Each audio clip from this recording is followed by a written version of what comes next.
Bom, meu nome é Marcos Alcântara.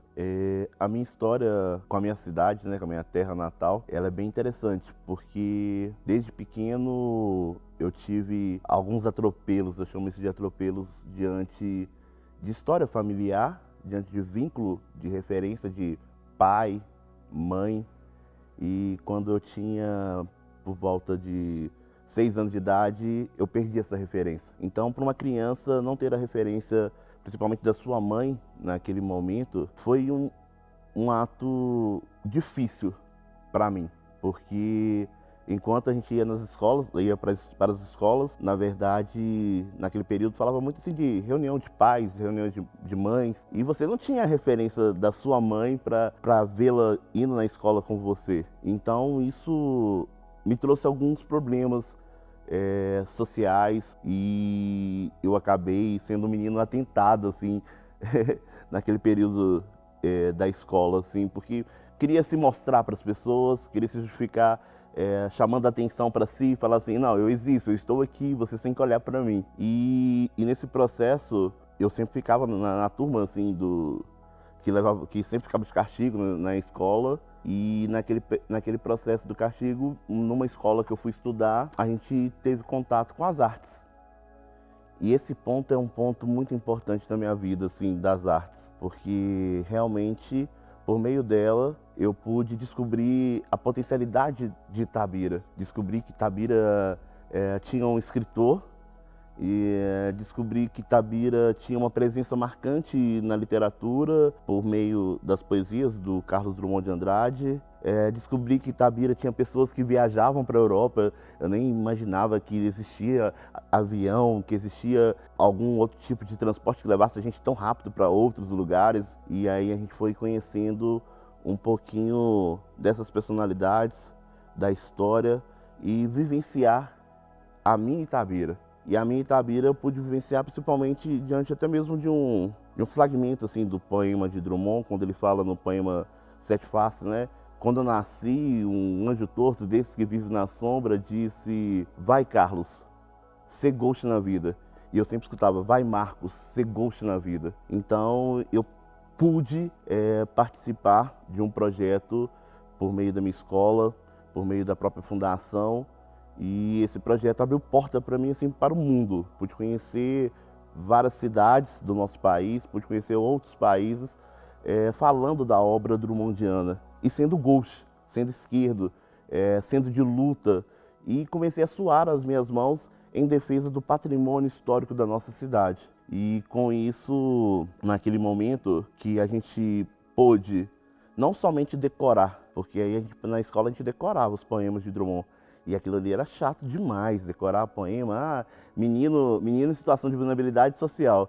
Então logo você já sabe que seus amigos vai gozar você, vai falar assim, não, você vai ficar declamando poema, não acredito que você vai fazer isso. Uma coisa que me chamou muita atenção naquela época e naquele momento era que a gente não decorava poema, a gente vivenciava a obra drummondiana. E vivenciar a obra drummondiana era vivenciar a minha aldeia, era vivenciar a minha Itabira. E descobrir a riqueza que Itabira tinha e tem até hoje. E muitas das vezes no nosso cotidiano, ao caminhar pela cidade, a gente não observava isso com essa grandeza do tamanho da beleza histórica que Itabira tinha. A gente olhava para a cidade e via a cidade sendo explorada pela mineração e falava assim, não, que cidade feia, que cidade sem beleza, sem riqueza. E aí a gente vai começando a estudar, vai começando a entender o processo e vai ver que a nossa cidade ela tem uma importância não somente para a nossa cidade, mas que ela tem uma importância para o tempo presente do Estado, da presença do Estado na nossa vida, da presença da riqueza na nossa cidade em outras cidades. E quando você vai viajar para o mundo e fala assim, não, eu sou itabirano, eu sempre bati no peito e falei, eu sou itabirano, sou da cidade de Drummond, sou da cidade berço da mineração, e as pessoas falavam assim, como que é essa cidade? Como vocês realmente percebem Drummond nesse tal museu de céu aberto que você tanto fala? E as pessoas ficavam encantadas. Então, muitas das vezes, não tendo recurso financeiro, não tendo dinheiro para poder viajar, não tendo dinheiro para poder se manter no estudo, você simplesmente subia numa praça e declamava poemas de Drummond, falava de Itabira, e as pessoas a todo momento ali colocando dinheiro, dando dinheiro e vibrando pela literatura grandiosa que o Drummond me possibilitou difundir pelo Brasil, pelo mundo, e com isso eu fui ganhando 10 centavos, 50 centavos, R$1, R$2, na hora que eu ia ver no final do dia eu tinha mais de R$200 ali, num dia declamando numa praça de uma grande cidade e as pessoas aplaudindo. E isso também me incomodava muito, porque ao voltar a Itabira, eu não via essa presença da efetividade cultural acontecendo diariamente, todos os dias ali, Itabira sendo impactada pela cultura, sendo impactada pela obra drummondiana, as pessoas querendo consumir e vivenciar. E eu ficava assim, gente, que dia que isso vai acontecer na minha cidade? Era uma coisa que sempre quando eu estava lá fora, e isso estava acontecendo constante, eu estava viajando muito, falando muito de Drummond, e eu chegava aqui e falava assim, bom, é necessário eu entrar nesse movimento, é necessário eu buscar questionar a cidade, chamar a cidade a pensar culturalmente, chamar a cidade a ter a oportunidade que eu tive, que era de vivenciar a obra drummondiana, de vivenciar a história de Itabira e ter uma ousadia, que eu acho que é a ousadia que o Drummond nos inspira, né? A ser gauche. Minha história foi muito voltada a isso, assim. Eu tenho que agradecer demais, assim, essa oportunidade que eu tive de ter um contato com a literatura por meio da obra drummondiana. Não, isso foi muito engraçado, assim, porque eu fui Drummondzinho na primeira turma, né, dos Drummondzinhos, e nós éramos considerados os meninos que ninguém queria. Porque como a gente era da Pá Virada, então era um grupo de eu, Douglas, Aline, Cacá, Sérgio, e assim, aqueles meninos que ficavam andando o dia inteiro nas ruas da cidade, aprontando, esvaziando pneu de carro. Então a gente era considerado os meninos que ninguém queria, e daqui a pouco, num ápice para o centenário do Carlos Drummond de Andrade, a gente estava dando entrevista para o Fantástico, a gente estava dando entrevista para o Jornal Nacional, aparecia praticamente quase toda semana nas matérias, nas matérias das TVs regionais mais próximas, né, de Minas. As pessoas paravam, era muito interessante sim que as pessoas paravam na faixa de pedestre e falavam assim, passa Drummondzinho, vocês são importantes, vocês são lindos demais, nós adoramos ouvir vocês, nós adoramos entender a obra drummondiana pelo seu tom. Então, assim, naquele momento, pra gente, tudo mudou. Porque a gente era rejeitado praticamente. Tipo assim, você ser considerado meninos que ninguém queria. Se você parar pra pensar que um programa, ele te coloca você como ser presente e que as pessoas querem te conhecer, que as pessoas querem saber da sua história, que as pessoas querem, principalmente, entender como você foi tocado pela obra drummondiana. Então nós começamos a partir desse momento sentirmos vivos.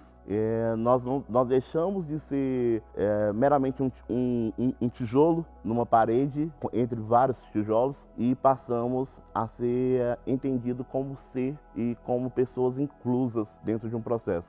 Esse conceito que a gente muitas das vezes, né, está embutido na sociedade, como a cultura como algo erudito, né? Como algo que tem que ter um aspecto para um tipo de público específico, ele na verdade nos faz, às vezes, até afastarmos do desenvolvimento cultural. Mas quando a gente começa a vivenciar, né, esse desenvolvimento cultural a partir de um olhar, principalmente de vivência, onde o Estado ele está presente, proporcionando isso constantemente, diariamente, para que as pessoas possam vivenciar, isso muda. O que mudou o nosso cotidiano é que realmente nós deixamos de ser itabiranos, apenas itabiranos, e passamos a vivenciar a nossa Itabira, a conhecer a nossa história. Então não acho que não existe nenhuma outra receita melhor do que a gente oportunizar as pessoas a vivenciar a nossa Itabira. Porque a partir do momento que eu vivencio a minha Itabira, eu começo a ser defensor da minha cidade, eu começo a ser defensor da minha aldeia. Então assim, se alguém está fazendo algo com algum patrimônio numa praça da cidade, num museu da cidade, eu vou ali e chamo a atenção daquela pessoa, porque eu sinto que eu sou dono daquilo também. Então criar esse sentimento de pertencimento, eu acho que é de extrema importância para que a gente possa quebrar todo esse paradigma e a gente possa alimentar uma cadeia riquíssima que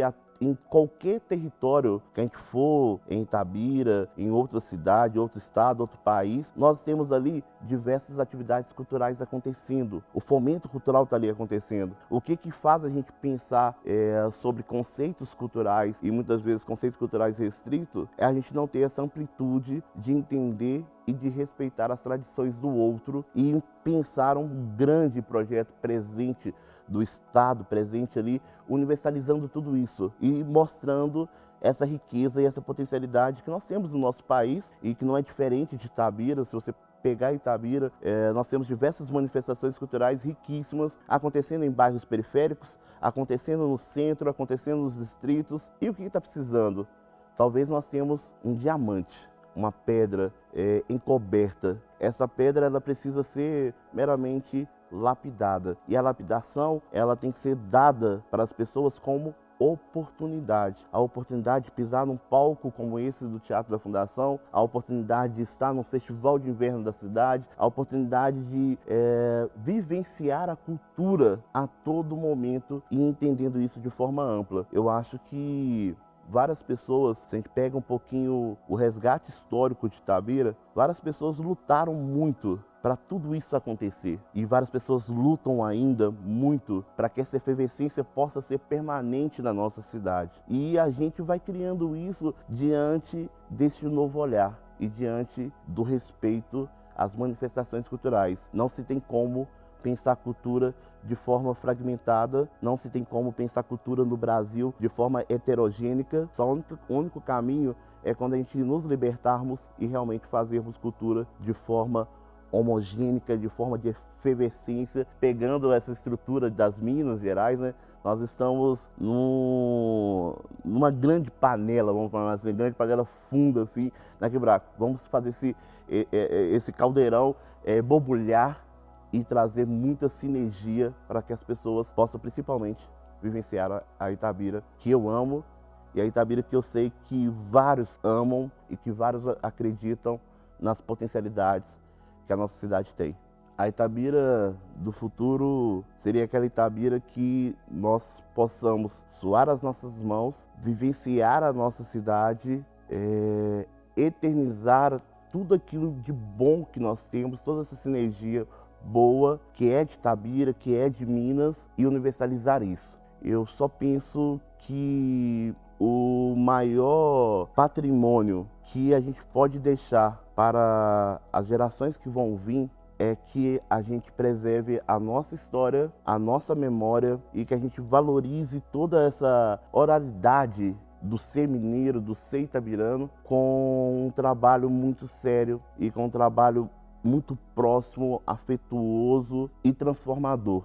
Entendendo que cultura não é um aspecto apenas de entretenimento, onde que a gente está ali para bater palmas e depois nós vamos embora e nada aconteceu, nada mudou na nossa vida. Entender a cultura como essa amplitude social, econômica e que pode transformar uma realidade de uma sociedade, uma realidade de um indivíduo que muitas das vezes está ali meramente esperando a oportunidade da cortina se abrir e da cortina se fechar e ouvir calorosamente os aplausos de um novo recomeço para a nossa cidade.